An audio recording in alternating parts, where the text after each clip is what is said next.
पूछा कि आप अमर तो हैं नहीं, एक दिन आप भी दुनिया छोड़ के जाएंगे, अमर तो है नहीं। तो गौतम बुद्ध जी बोले कि शरीर एक किराए का घर है, ये तो सबको छोड़ के जाना है, तो मैं भी छोड़ के जाऊंगा। तो सभी शिष्य बोले कि जब आप दुनिया छोड़ के चले जाएंगे तो आपके बाद हम लोग का गुरु कौन होगा, भंते कौन होगा, बुद्ध कौन होगा। तो गौतम बुद्ध जी बहुत सोचे और सोच के बोले, उनके पास एक बाउल था जिसमें भिक्षा मांगते थे, उसको ज़मीन पे उल्टा रख दिए। बोले यही जो अप डाउन बाउल का शेप है, जब हम दुनिया में नहीं रहेंगे तो यही शेप आपको गाइडलाइन करेंगे, आपके गुरु होंगे, आपके बुद्ध होंगे। और इसीलिए स्तूप इस स्ट्रक्चर शेप में बनाए जाते हैं। और स्तूप आपके 4 टाइप के होते हैं। फर्स्ट वन आपका मेमोरियल स्तूपा, जैसे मेमोरी में बनाया गया, रिमेंबर में, कि बुद्धा ने फर्स्ट लेक्चर यहीं पे दिया। ये this is memorial stupa. Second thing आपका ये बीच वाला देखिए, रालिक स्तूपा। इसमें गौतम बुद्ध जी की रिमेन्स, एसेस, अस्थियाँ एक स्टोन के बॉक्स में रख के किंग अशोका द्वारा ही ये स्तूप बनाया गया था। इसका नाम धर्मराज का स्तूप, और इसकी भी हाइट सेम थी, धमे की 33। और ये अभी ब्रोकन पार्ट है, इसलिए है कि ये सभी स्ट्रक्चर जो आप देख रहे हैं, जितना दूर आपका नज़र जा रहा है, ये 3rd सेंचुरी BC अशोका ने स्टार्ट किया था बनाना, और 12th सेंचुरी AD तक बना, यानी 1500 ईयर्स।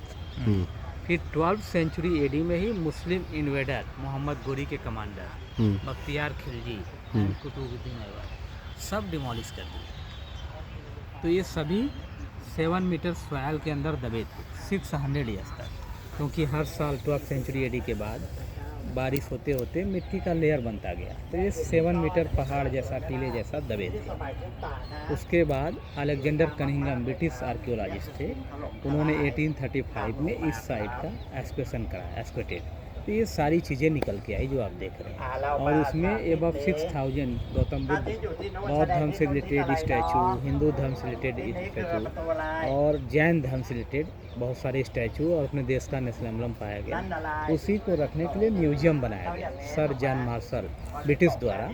1904 में बनना शुरू हुआ और 1910 में बन के तैयार हुआ। तो सारी चीज़ें वहाँ पे रखी हुई हैं। और तीसरा आपका ये धर्मराज का स्तूप, ये इसको एक घटना है, ब्रिटिश गवर्नमेंट थी इंडिया में 1794 में, और बनारस के राजा थे चेत सिंह। तो उनको कुछ बिल्डिंग बनाने के लिए ब्रिटिशर लोग बोले थे, तो राजा चेत सिंह के कमांडर जगत सिंह ने, ब्रिक की नीड्स थी, तो अज्ञानता बस बिल्डिंग के ब्रिक के लिए इस धर्मराज का स्तूप को अगेन डिमोलिश करके यहाँ का ब्रिक ले जाके बनारस में 2 कॉलोनी बना, जो आज भी दोनों के नाम से 2 मार्केट है। जगत सिंह के नाम से जगतगंज मार्केट है, और चेत सिंह के नाम से चेतगंज मार्केट। अच्छा, यहीं के ब्रिक से बना हुआ।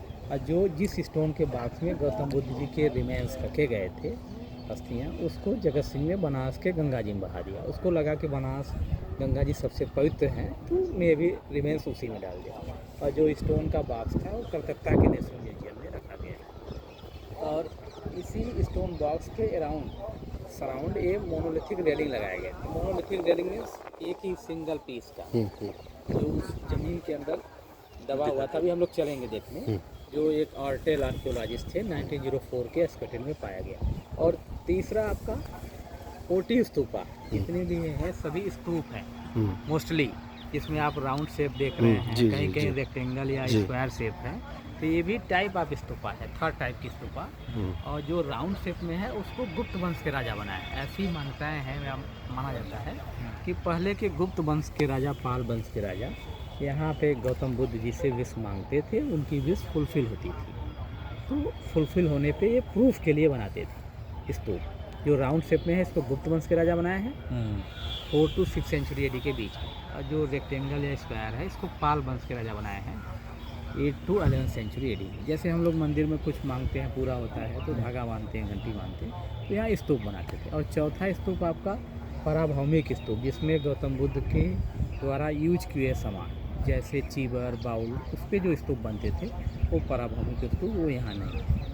और यहाँ का नाम सारनाथ क्यों पड़ा, तो अकॉर्डिंग जैनिज्म, जैन धर्म के लोग मानते हैं कि जैन धर्म में टोटल 24 तीर्थंकर हैं, उसमें 11th नंबर पे श्रेयांश नाथ जी थे। उनका जन्म यहीं सारनाथ सिंहपुर गांव में हुआ था, तो इसलिए जैन टेम्पल बनाया गया है गोल्डन कलर का जो आप देख रहे हैं 1824 में। और जैन धर्म के लोग मानते हैं कि श्रेयांश नाथ के नाम से ही यहाँ का नाम सारनाथ। और अकॉर्डिंग हिंदू धर्म के लोग मानते हैं कि गॉड शिवा के साले थे, उनके वाइफ के भाई लगते थे सारंगनाथ ऋषि, इसी जंगल में तपस्या किए थे और भगवान शिव प्रकट हुए, बोले क्या वरदान चाहिए। तो सारंगनाथ ऋषि ने मांगा कि मुझे आपके बराबर सम्मान चाहिए, यानी जहाँ पे आपकी पूजा हो वहीं पे मेरी भी पूजा हो। तो इसलिए यहाँ पे सारनाथ में एक प्राचीन मंदिर है उन्हीं के नाम से, सारंगनाथ मंदिर, जिसमें 2 शिवलिंग है, एक गॉड शिवा के हैं, एक उनके साले सारंगनाथ ऋषि के। तो हिंदू धर्म के अकॉर्डिंग उसी सारंगनाथ मंदिर या सारंगनाथ ऋषि के नाम से यहाँ का नाम सारनाथ। और अकॉर्डिंग बुद्धिज्म, बौद्ध धर्म के लोग मानते हैं कि जब गौतम बुद्ध जी 5 ब्राह्मण को उपदेश दे रहे थे तो इस जंगल में बहुत सारे डियर भी थे, जो 5 ब्राह्मण के सराउंड बहुत सारे डियर बैठे हुए थे और गौतम बुद्ध जी के बातों को बहुत ध्यान से सुन रहे थे, समझ रहे थे। इसलिए मृगों के स्वामी भगवान बुद्ध को कहा गया और इस जगह को मृगदाव या डियर पार्क भी कहा जाता है। और एक बहुत पहले ब्रह्मदत्त राजा थे यहाँ बनारस में, और इस बड़ा जंगल था तो यहाँ शिकार करते थे, तो बहुत सारे डियर मारे जाते थे। तो जो डियर थे उनके लीडर बोधिसत्वा उनका नाम था, गोल्डन कलर के थे। और सभी डियर में एक दुख की भावना थी कि इसी तरह राजा शिकार करते रहें तो एक दिन हम सभी डियर समाप्त हो जाएंगे। तो सबने एक मीटिंग किया यहीं पे राजा ब्रह्मदत्त के साथ इस जंगल में, सभी डियर और उनके लीडर। उस मीटिंग में ये हुआ, फैसला पास हुआ कि अगर एक डियर अपने आप राजा के पास जाता है तो क्या राजा साहब आप शिकार करना चाहेंगे। तो बोले नहीं, अगर एक डियर भी रोज़ मेरे पास आते हैं तो मैं शिकार नहीं करूँगा। उसी दिन से एक एक डियर जिसका नंबर आता था वो जाते थे। एक दिन एक हिरनी का नंबर आया, उसके पेट में एक बच्चा था, तो अपने लीडर बोधिसत्वा से कह के रोने लगी कि आज मैं नहीं जाऊँगा। तो उनके लीडर पूछे कि ऐसा क्यों। तो बताया कि मेरे पेट में बच्चा है और उसका भी क्या दोष है जो इस दुनिया में अभी आया हुआ भी नहीं, तो इसलिए मैं नहीं जाऊँगा। तो उसके जगह बोधिसत्वा जो लीडर थे वो खुद चले गए राजा के पास। तो राजा ने कहा कि अरे आज तो उस हिरनी का नंबर था, आप कैसे चले आए। तो बोले कि एक दिन तो सबको आपके पास आना ही है, तो क्या आगे क्या पीछे, इसलिए मैं चला। तो ब्रह्मदत्त राजा यहाँ पे गुप्तचर लगाए थे, उन्होंने क्या झूठ बोल रहे हो, आज हिरनी का नंबर था, उसके पेट में बच्चा था और इसलिए तुम आए हो, नहीं आई। तो बोले हाँ ये सत्य है। तो उसी दिन से ब्रह्मदत्त राजा को रियलाइज़ हुआ कि मेरे एक गलती से एक मासूम बच्चा भी मारा जाता जो इस दुनिया में अभी आया भी नहीं। तो इसी दिन से उन्होंने शिकार करना छोड़ दिया। और ये बोधिसत्वा मीन्स होता है प्री एनलाइटमेंट स्टेज, यानी प्रोसेस ऑफ बुद्धा, बुद्ध बनने के एक स्टेप पहले को बोधिसत्वा कहा जाता है। तो इसलिए बोधिसत्वा बुद्धिज्म वर्ड्स है और गौतम बुद्ध जी से रिलेटेड है, इसलिए ये इस प्लेस को बुद्धिज्म प्लेस के अकॉर्डिंग माना जाता है। और यहाँ पे गौतम बुद्ध जी केवल 4 मंथ रुके थे। ऐसा माना जाता है कि बारिश के महीने में वो भिक्षा नहीं मांगते थे। जब बारिश होती है तो मिट्टी से छोटे छोटे इंसेक्ट निकलते हैं, कीड़े मकोड़े। जब हम पैदल चलेंगे, हमारे पैर से दबेंगे, मरेंगे तो उनका पाप मुझे लगेगा, तो इसलिए वो बारिश के महीने में भिक्षा नहीं मांगते थे। और रेनी सीजन में ही यहाँ पे आए थे, तो बारिश की बूंदें उनके शरीर को भिगोते हुए इस मिट्टी में समाये हुए हैं। तो गौतम बुद्ध जी शांति के प्रतीक माने जाते हैं।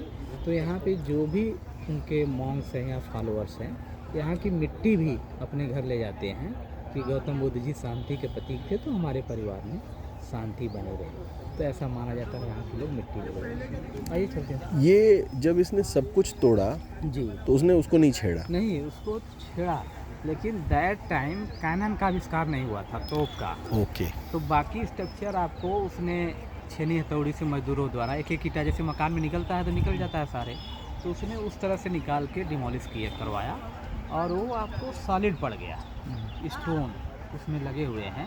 तो इसलिए वो उसको बहुत ट्राई किया, कुछ हिस्सा नुकसान कर पाया, फिर परेशान हो गया, इसलिए वो बचा हुआ